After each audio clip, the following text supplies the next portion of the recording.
Tanto gracia que me es dada a cada cual que está entre vosotros, que no tenga más alto concepto de sí que el que debe tener, sino que piense de sí con cordura, conforme a la medida de fe que Dios repartió a cada uno. Amén. Todos conocemos bien, bueno, por lo menos la mayoría, nos relacionamos muy bien con estos versículos, son bastante conocidos por la iglesia. En mi caso los menciono bastante de vez en cuando. Son versículos que marcan de cierta manera la vida de la iglesia. Tiene que ver con relaciones. Y la vida se trata de relaciones, ¿no verdad? Diga relaciones. Nos relacionamos en nuestro hogar, nos relacionamos con nuestros hijos, nos relacionamos con los hermanos de la iglesia, nos relacionamos con Dios. La vida está hecha de relaciones y estos versos precisamente tienen que ver con relaciones.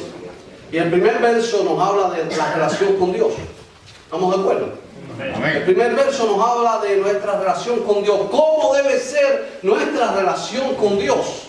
Dice, por lo cual, hermanos, os ruego que presentéis vuestros cuerpos en sacrificio vivo, santo, agradable a Dios, que es vuestro culto racional.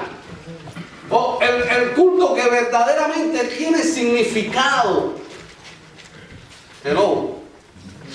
El culto que verdaderamente tiene significado es tu vida en sacrificio santo, vivo, agradable a Dios. En otras palabras, el culto, la adoración que Dios verdaderamente ve en ti, no es que estés hoy en la mañana en la iglesia, aunque eso es parte del culto, no lo quiero menoscabar, es importante. La Biblia dice no dejando de congregarnos, como algunos tienen por costumbre. O sea, Dios le da importancia al que estemos aquí. Pero el culto verdaderamente que agrada a Dios es que nosotros ofrezcamos nuestra vida en sacrificio santo y agradable a Dios. Que vivamos para tener una relación con Dios que a Él le agrada. Amén. Vivir como obreros aprobados, que no tienen de qué avergonzarse, que usan bien la palabra de verdad. Nuestra relación con Dios determina nuestra relación con todo lo demás. Amén. Amén. Por eso es que dice, mi paz comienza en paz con Dios. Tengo paz con Dios, tengo paz conmigo mismo, tengo paz con la gente. No tengo paz con Dios, no tengo paz conmigo, no tengo paz con la gente. La gente está buscando la paz con fusiles. Pero la paz comienza en paz con Dios. Si todo el mundo estuviera en paz con Dios, el mundo viviera en paz. Amén. Amén. Y así todas las relaciones. Todo determina tu relación con Dios, determina tu relación contigo mismo y con los demás. Amén. El segundo versículo habla de nuestra relación con el mundo. Amén. Amén. ¿Estamos hablando de qué? De relaciones. Diga relaciones. Relaciones. Ok. El segundo versículo habla de nuestra relación con el mundo. Dice, no os conforméis a este mundo, sino transformaos por medio de la renovación de vuestro entendimiento. Ok, primero yo tengo que tener una buena relación con Dios, vivir el sacrificio vivo, santo, agradable a Dios. Mi vida es para Dios. Yo vivo para Dios. Segundo, yo vivo alejado del mundo. El mundo no influye en mi manera de pensar, en mi manera de vivir, porque mi vida depende de la palabra de Dios y no de lo que el mundo dice. Amén. Amén. Amén. ¿Cómo es tu relación con Dios? Primer versículo. Segundo versículo, ¿cómo es tu relación con el mundo? No puedes dejarte influenciar o que el mundo esté dirigiendo o haberte adaptado al mundo. Y cuando hablamos mundo, no estamos hablando del planeta Tierra, estamos hablando de un sistema pecaminoso, un sistema que está diseñado en contra de Dios. ¿Estamos de acuerdo? Amén. Si usted va al mundo de hoy, la filosofía que mueve el mundo de hoy, la vanidad que mueve el mundo de hoy, el humanismo, el positivismo, el relativismo, todo eso son filosofías que están gobernando hoy al mundo y están en contra de la palabra de Dios. Tú tienes que definir si vas a aceptar esa filosofía del mundo o si vas a vivir para agradar a Dios. Amén. No puedes estar en las dos horas. El tercer versículo habla de nuestra relación con los demás. Pero antes de nuestra relación con los demás, habla de nuestra relación con nosotros mismos. Y mi verso hoy no es en el versículo 1 ni en el versículo 2. Otro día podremos hablar de eso, pero hoy vamos a hablar del verso 3. ¿Qué dice el verso 3? Pues por la gracia que es dada a cada cual que está entre vosotros, que no tenga más alto concepto de sí que el que debe tener, sino que piense de sí con cordura. Voy a volver a repetir esa palabra, ustedes la van a repetir conmigo. Con Cordura. cordura, conforme a la medida de fe que Dios repartió. Si bien es cierto que nuestra relación con Dios determina nuestra relación con los demás, el concepto que tenemos de nosotros mismos determina la manera en que nos relacionamos con los demás. Voy a volverlo a repetir. El concepto que tenemos de nosotros mismos determinará nuestra relación con los demás. Amén. Por eso es que la palabra de Dios aquí es tan sabia. La palabra de Dios es sabia. Amén. La palabra de Dios tiene una enseñanza tan grande y le dice aquí a nosotros los cristianos, esto no está escrito para los mundanos, está escrito para los cristianos. Y dice, ninguno tenga más alto concepto de sí que el que debe tener, sino que piense de sí con cordura. Con cordura. Y ese es el tema que nos va a tomar hoy y se llama el título del mensaje, entre el orgullo y la humildad. ¿Aquí se atreve a repetirlo conmigo? Todos tenemos un concepto de nosotros mismos. Así es. ¿Cuántos dicen amén? Amén. Todos tenemos un concepto. Quizás usted lo haya escrito en una libretita. Sería bueno. Sería bueno que usted cogiera una libreta o un papel y escribiera qué concepto usted tiene de usted mismo. Porque todo el mundo tiene un concepto de sí mismo. A lo mejor ni se ha puesto a analizarlo, ni se ha puesto a escribirlo, ni lo ha pensado, pero en la realidad, en su práctica, en su vida, usted tiene un concepto de usted mismo. Y conforme sea ese concepto, será su relación con usted mismo y con los demás. Y aquí el Señor nos está enseñando a través de su palabra qué concepto debemos tener nosotros de nosotros mismos como cristianos. Y hablando de que todos tenemos un concepto de nosotros mismos, también me atrevo a asegurarle que todos tenemos orgullo. Quiere decir que en ese concepto que usted tiene de usted mismo, hay una palabra que se llama orgullo, que todos poseemos. Ahora, quizás usted va a chocar conmigo ahora. No hay problema. Lo importante es que usted se vaya con una idea clara de lo que Dios quiere de nosotros. Usted puede que no esté de acuerdo conmigo en algún concepto. Pero yo quiero decirle algo. No podemos ver siempre el orgullo como algo dañino.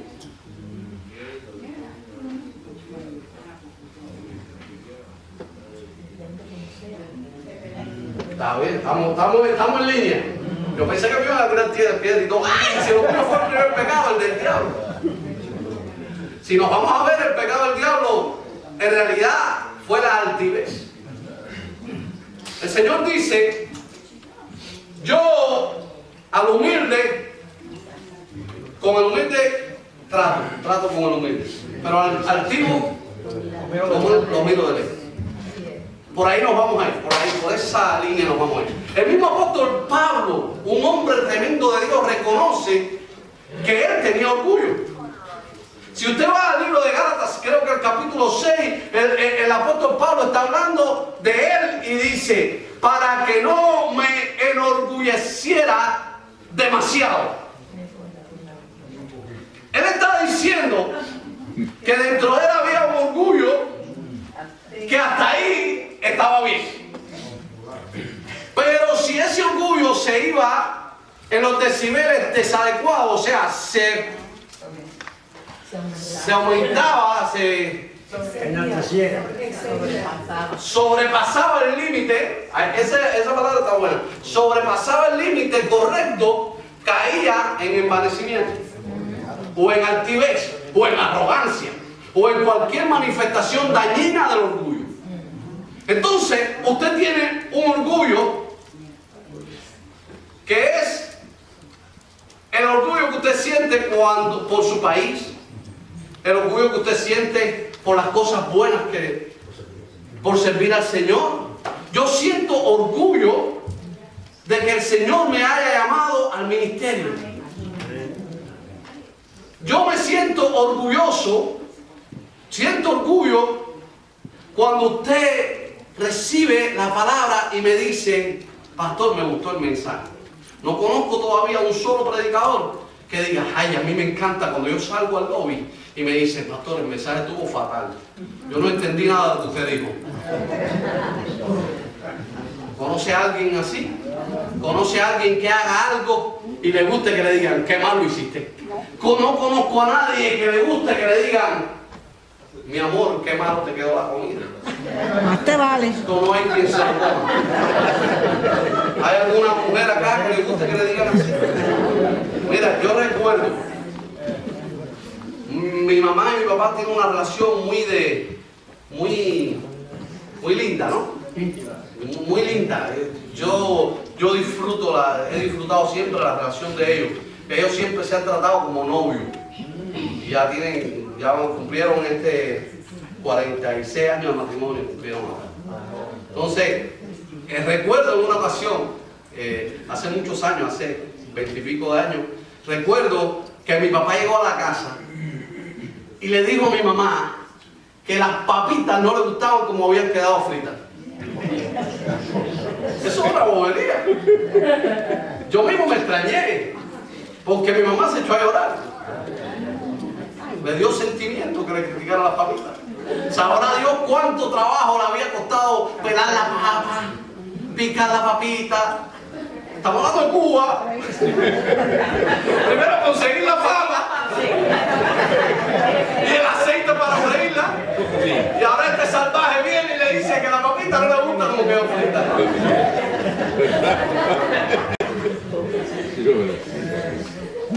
Nadie. ¿Por qué? Porque hiere nuestro orgullo. A ninguno nos gusta que hablen de nosotros mal, porque hiere nuestro orgullo. Porque todos tenemos una dignidad. Todos tenemos algo que queremos. Por eso es que en la mañana, no importa cuán feo o cuán lindo seamos, vamos frente a un espejo a tratar de vernos lo mejor posible, dentro de nuestras posibilidades. Hay veces que llaman a una persona y te dicen: no, fue al salón de belleza a arreglarse. Y a veces yo le pregunto: mi esposa, ¿tiene arreglo? Ese es broma.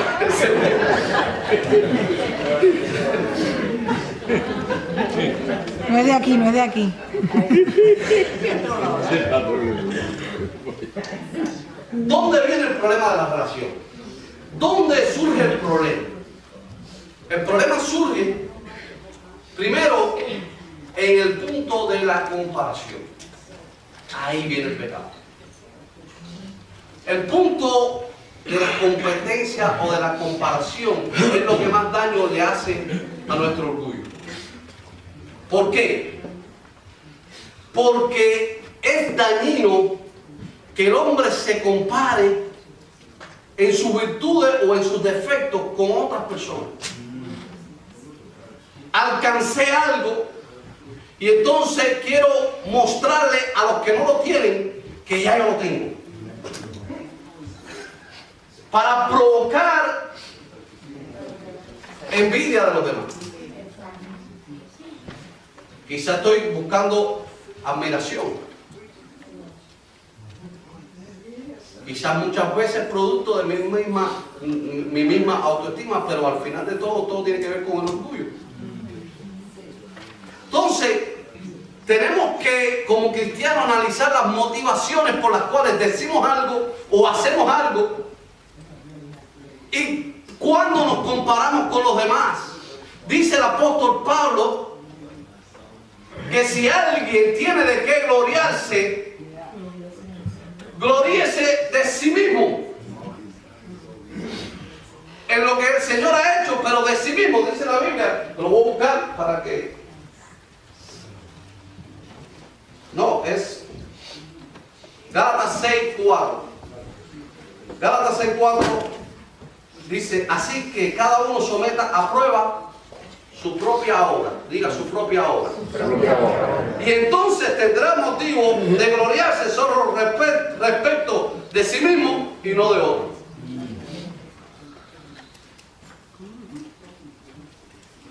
En otras palabras,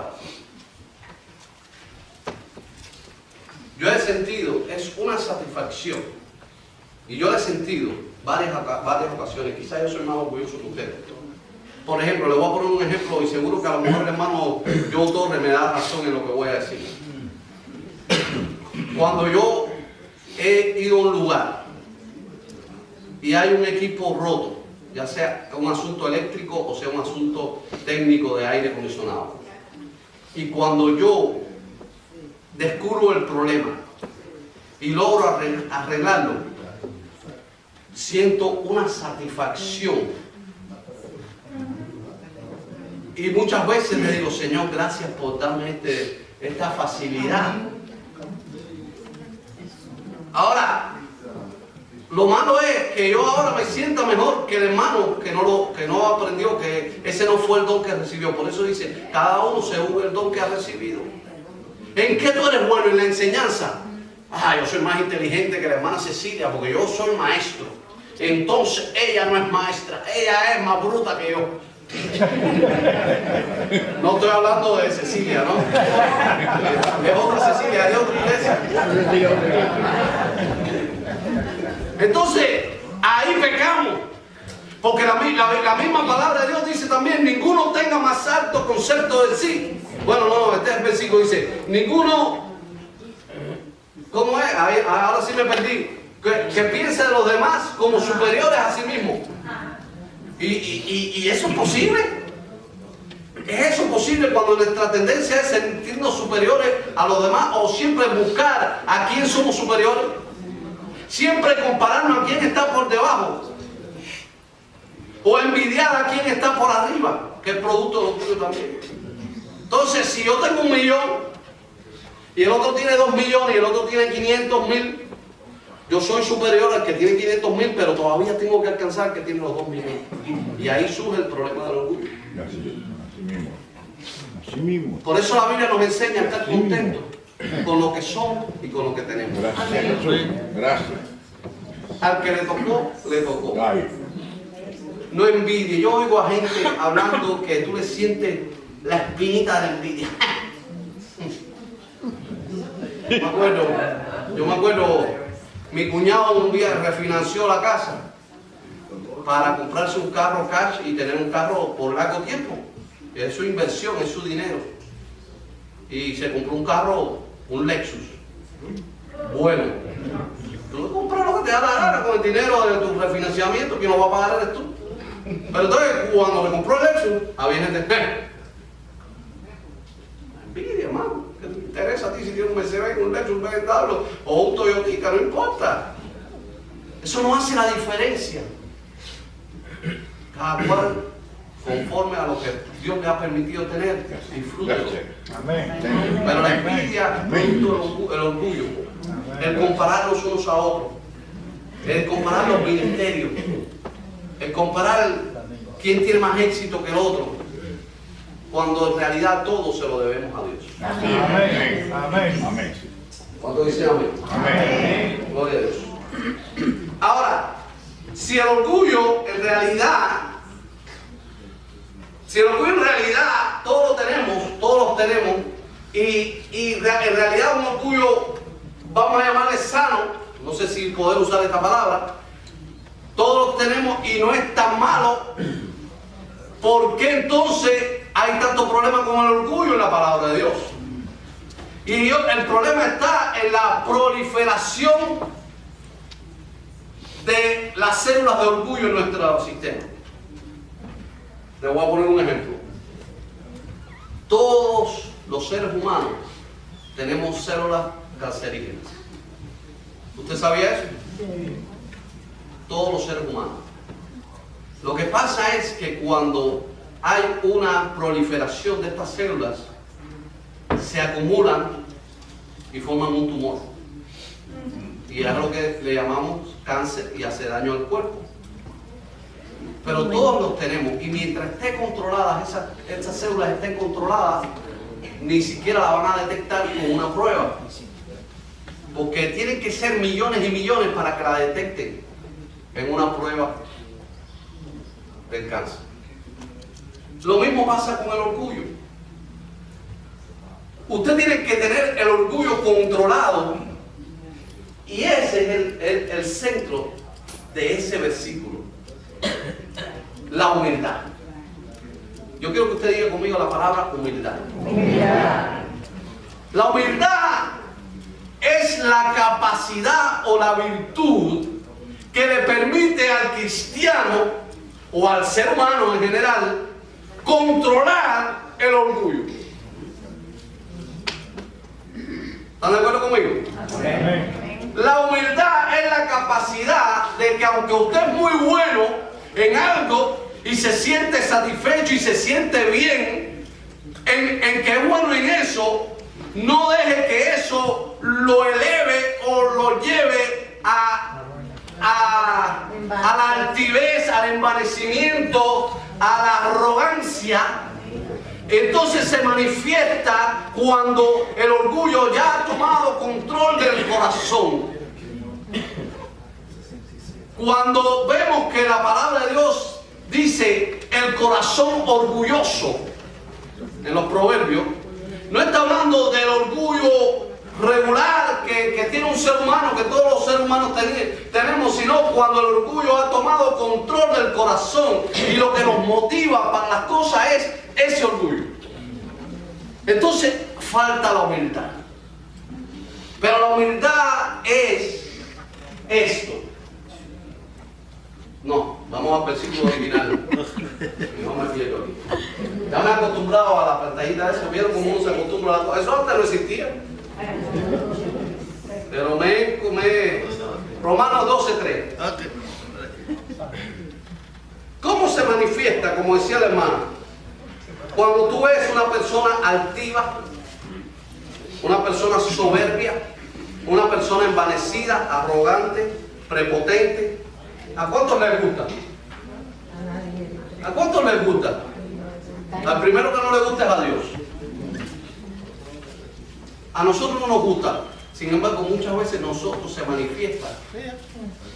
Y eso es producto de que el orgullo se ha salido de control. Y si el orgullo se sale de control, podemos tener destellos. Quizá usted no es un prepotente, pero puede tener un destello de prepotencia. ¿Están de acuerdo conmigo? Quizá usted no es un arrogante, pero puede tener o podemos tener un destello de arrogancia. Quizá usted no es una persona vana, que está envanecida, pero puede tener un destello de envanecimiento. Y eso es producto de que el orgullo se nos salió en ese momento de control, porque el orgullo está ahí. Entonces el Señor nos dice, para evitar esto, por la gracia que nos es dada, cada cual que esté entre nosotros, que no tenga más alto concepto de sí el que debe tener, sino que piense de sí con cordura. Esta es la palabra clave, cordura. Dígalo conmigo. Cordura. ¿Qué quiere decir cordura? ¿Qué quiere decir cordura? Moderación. La humildad produce la cordura. La humildad, la cordura es el equilibrio. Cordura es, mencionaban sensatez. Cordura es control.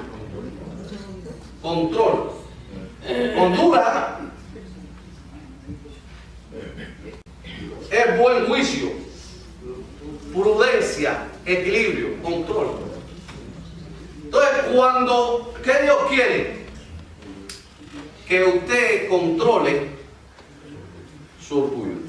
Amén. A través de la humildad.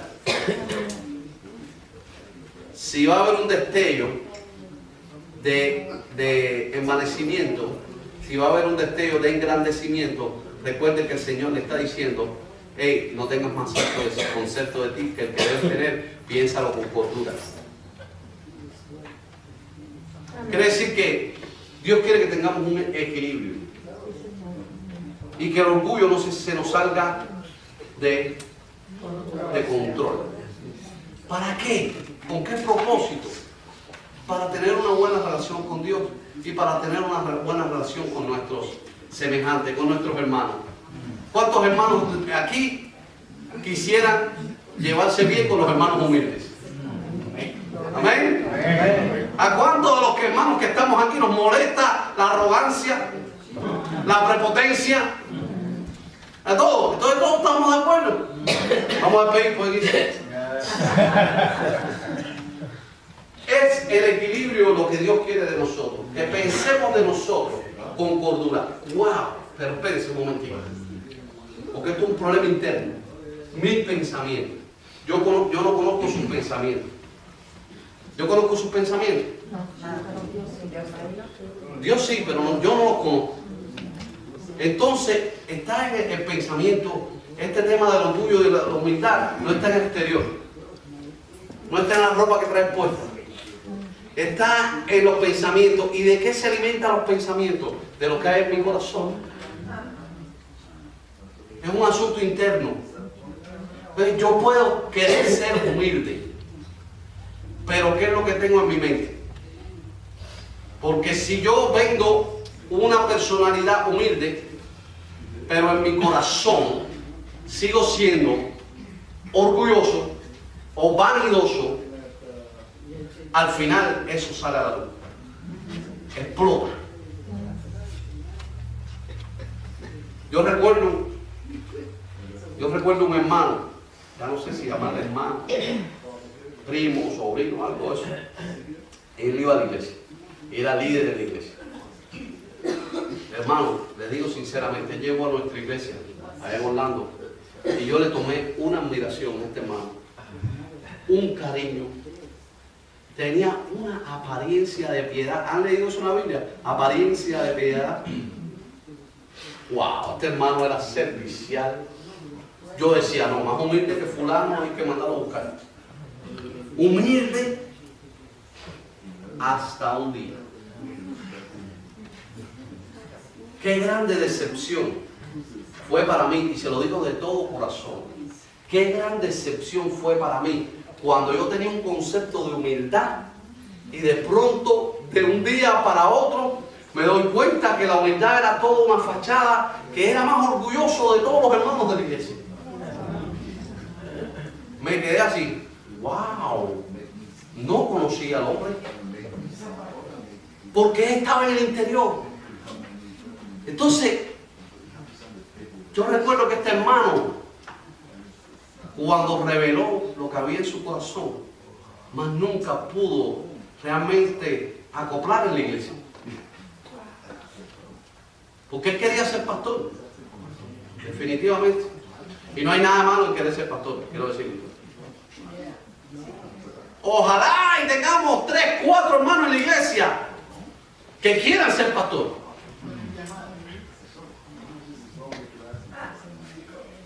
Ahora, la palabra de Dios dice, el que desea obispado es pastorado. Buena obra desea. No hay nada de malo en querer ser pastor. El problema es cómo manejamos esa situación.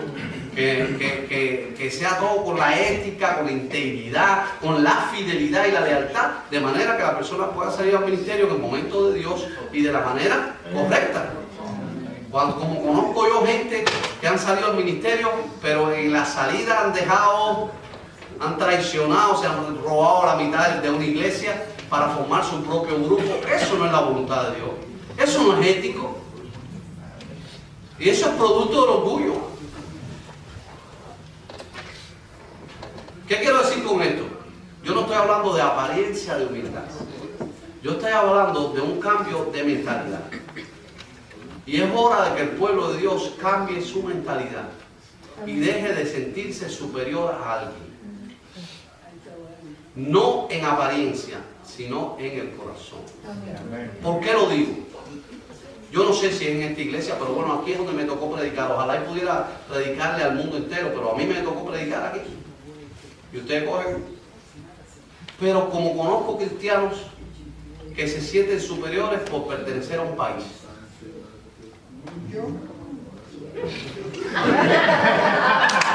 Hermano,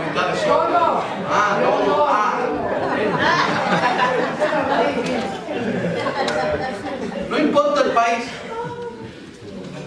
Decimos que los argentinos, pero hermano, los cubanos, los dominicanos, cualquier país, no importa de qué país es, veo una...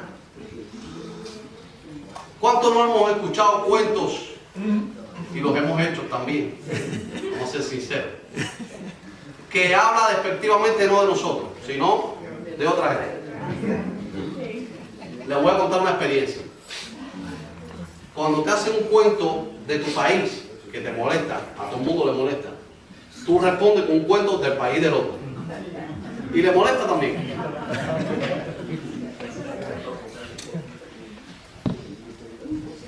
Tenemos que, dentro del pueblo de Dios, romper esos estigmas de que los de tal lugar son mejores que los de tal lugar. Tenemos que romper el estigma de que de tal raza son mejores que los de tal raza.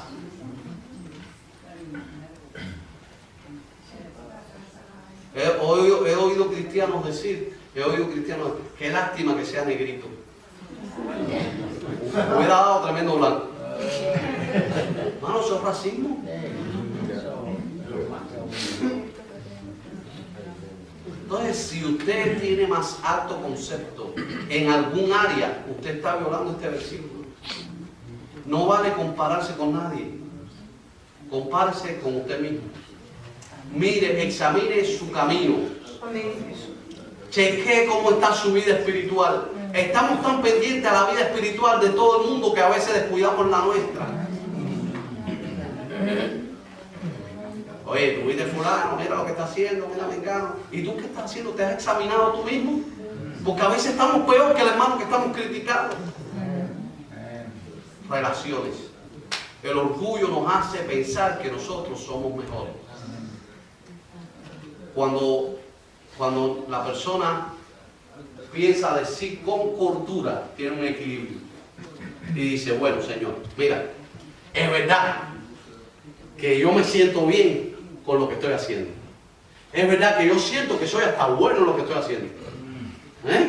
Alguien que canta, que tiene una voz tremenda, todo el mundo le dice, qué voz más linda. No hay nada de malo, Dios le dio ese don. Dios le podía haber dado unas cuerdas vocales desafinadas, pero le dio el don de esa voz. Y está bien que se sienta bien con él. Y diga, wow, qué voz más linda yo tengo. El pecado es en cuando critica o se burla de otros porque no saben cantar. Porque el otro tiene virtudes que yo no tengo. Porque Dios repartió a cada uno dones. Eso es lo que dice esa palabra si usted la sigue leyendo. Sí, Señor. En otras palabras, usted tiene algo bueno de Dios. Usted es especial en las manos de Dios. Y yo no tengo por qué humillarle a usted o hacerle sentir a usted inferior, porque eso es pecado. Es pecado que si usted tuvo la oportunidad de estudiar y de ir a una universidad, usted siente que es superior al que no pudo estudiar por X razones sociales, económicas, culturales. No es justo, porque Dios no se agrada de la altivez y de la vanidad en el corazón. Quizás no estamos hablando de la llenura del Espíritu, pero esto tiene más que ver con lo espiritual que con otra cosa. Porque la persona que es espiritual de verdad tiene humildad. Deja que el Espíritu Santo le controle. Templanza, bondad, mansedumbre. ¿Cuánto dicen amén? Amén. Necesitamos la humildad. Dile hermano, aprovecha ahora y dile al hermano que está a su lado. Fíjense lo que voy a decir. Necesitas humildad. Necesita humildad. ¿Alguien que me lo diga a mí también? Necesita humildad. No, tú no. Otra persona.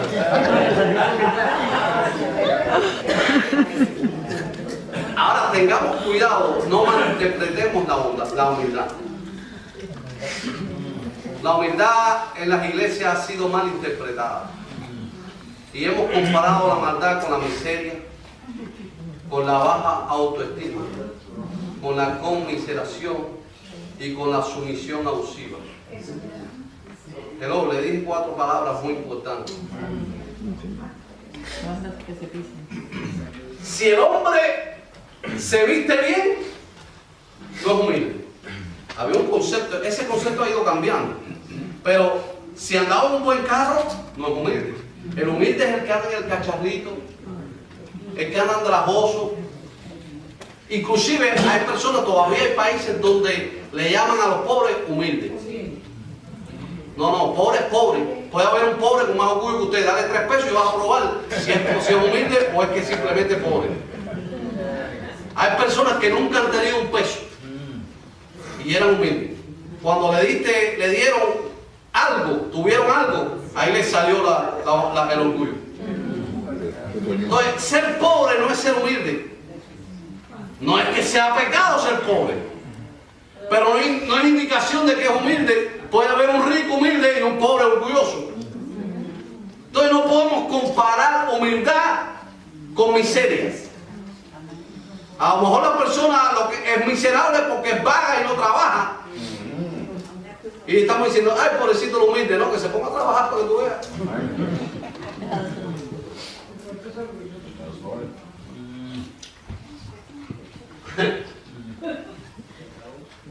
La baja autoestima. Como conozco yo cristianos con baja autoestima. No, yo conocí un maestro mío que a mí no me gustaba, pero bueno, esa palabra me caía bien él, pero es que llevaba la humildad al extremo, ¿no? Y decía, ¿tú sabes lo que nosotros somos? Una letrina en 2 palos. Esa palabra así lo decía él. Yo decía, wow, se le fue la mano. Eso será tuyo, ¿no? ¿Sí? Así lo decía. Un hombre mayor. Y él, verdad que es un hombre buenísimo. Le estoy hablando de un hombre bueno. Pero el concepto estaba mal. El que la persona sea buena no quiere decir que todos los conceptos estén bien. Entonces, conoces a cristianos que dicen, no, yo no valgo nada. Yo soy una porquería. Yo soy una basura. Es una mentira. Usted sí vale, usted es un hijo de Dios. Amén. Cuando Pedro dice, vosotros sois nación santa, linaje escogido, real sacerdocio, pueblo adquirido por Dios. Cuando Pablo dice, todo lo puedo en Cristo que me fortalece, dice, más a todos los que le recibieron le dio potestad de ser llamados hijos de Dios. Entonces, ¿cómo es una ambigüedad? Es algo contrario el concepto. El Señor nos ha redimido y nos ha hecho reyes y sacerdotes y nosotros, yo soy una porquería. No, espérate, algo está mal aquí. Eso es exceso de humildad. Y es dañino a la mentalidad cristiana. Es una representación de la baja autoestima. Y Dios no quiere que usted sea orgulloso, pero quiere que usted tenga un concepto de sí, que el que debe tener. Diga, el que debo tener. No uno bajo, no uno tirado por el piso, que la gente pase. No, yo soy una alfombra. No, tú no eres una alfombra, tú eres un hijo de Dios. Que todo el mundo pase por arriba de mí. Entonces, la humildad, la conmiseración, la postura de víctima en todo. Una cosa es servir y otra cosa es no tener dignidad. Hello. Una cosa es vivir para servir, una cosa es tener un corazón dispuesto a amar, tener un corazón perdonador, que es parte de la humildad. Si usted es humilde, usted aprende a el orgullo aguantarlo y que se manifieste el perdón. Eso es un producto de la humildad. Pero tampoco quiere decir que usted deje que lo ofetee, que lo maltrate, que lo machaque. Es que yo soy cristiano, yo tengo que aguantar. Eso es lo que dice la palabra de Dios. No quiere decir que nosotros no tengamos un valor como hijos de Dios. Entonces, la actitud de sumisión abusiva en todos los sentidos. No, porque yo soy cristiano. Entonces tengo que permitir que el jefe de mi trabajo me grite y me falte el respeto porque yo soy cristiano. No. Usted lo que no tiene, usted puede exigir sus derechos con el respeto. ¿Cuánto dicen amén? ¿Cuánto entienden lo que mire, hermano, en mi tiempo, y cuando digo mi tiempo, todavía yo estoy en mi tiempo, estoy hablando cuando yo era niño. Había pastores que le decían a las mujeres venían con un ojo colorado, y entonces venían a ver al pastor y el pastor le decía, ore hermana, ore, y aguante, ponga el otro ojo. Ore para que Dios lo cambie. No pierda los ojos, Dios cambia al hombre. No es bíblico, hermano. No es bíblico. El maltrato, la humillación, la vejación de parte de un ser humano a otro no es bíblico. Aún los que nosotros pensemos que están mal, que están equivocados, que están en pecado, merecen, como cristianos, merecen nuestro respeto, independientemente que nosotros no estemos de acuerdo con su práctica. Por eso tenemos que tener cuidado cómo tratamos ciertos temas que no están en contra, atacando al individuo, sino atacando la práctica del individuo. Porque nos podemos convertir en odiosos siendo que predicamos amor. Entonces predicamos un amor y hablamos con odio. No, nosotros odiamos el pecado que destruye al hombre, pero no odiamos al hombre. Nosotros no odiamos al que está viviendo en borrachera, al que está perdido en la droga. Nosotros no odiamos al que está viviendo en la nueva revolución sexual. Nosotros lo vivimos, no estamos en contra, no odiamos si estamos en contra de la práctica, pero no odiamos a la persona, al individuo, al contrario, lo amamos. Y como lo amamos, quisiéramos que fuera libre de ese pecado. Esa es la posición bíblica de nuestra postura. Pero cuando decimos, yo quisiera matar, un cristiano, yo quisiera matar a todos.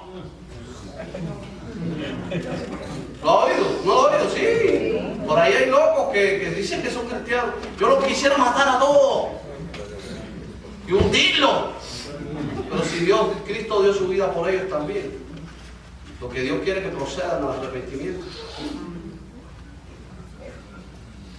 ¿Cuántos dicen amén? Amén. El humano de por sí vale porque es criatura de Dios. Porque Dios lo creó.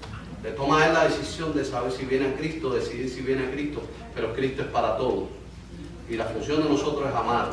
Como Cristo amó al mundo, Cristo me amó a mí cuando yo no era bueno. Todavía no soy tan bueno, pero estoy en el proceso. Cristo murió, dice, en que siendo aún pecadores. ¿Cuántos se apuntan ahí? Amén. Cristo murió por nosotros. Amén. Dice, nosotros te amamos a ti, le dice Juan, porque tú nos amaste primero. Amén. La actitud de nosotros debe ser amor hacia todo el mundo. No tengas más alto concepto de sí que el que debe tener, sino que pienses de ti con cordura, conforme a la medida de fe que Dios te dio. No voy a dejar que me pisoteen, pero tampoco voy a pisotear a nadie. Hello, eso es equilibrio. No voy a dejar que nadie hable mal de mí, o no quiero que nadie hable mal. Es imposible impedir que la gente hable mal de mí, pero no quiero que la gente hable mal de mí, pero no voy a hablar mal de nadie. Hello, amén. Diga amén. Amén. Amén. No quiero que me traten mal, pero no voy a tratar mal a nadie. No quiero que me humillen, pero no voy a humillar a nadie. Quiero que me amen, pero voy a amar a la gente. como queremos cosas buenas, tenemos que darle. Eso es pensar de usted con cordura. Esa es la voluntad de Dios, agradable y perfecta. La cordura es la clave, hermano. El equilibrio que usted tenga entre el orgullo y la humildad es lo que te hará valioso delante de Dios y delante de los demás. Amén. ¿Cuántos dicen amén? Amén. Seamos humildes. No tengamos apariencia de humildad. Seamos humildes realmente. Luchemos contra nuestros egos. Luchemos contra esa vanidad que muchas veces trata de revelarse en nuestro cuerpo, en nuestra vida, y que muchas veces ofende personas, hiere personas sin ninguna necesidad. Y vivamos en un equilibrio donde yo deseo cosas buenas para mí, pero esas mismas cosas que deseo para mí, las deseo para todos mis hermanos. Amén. Pongámonos en pie.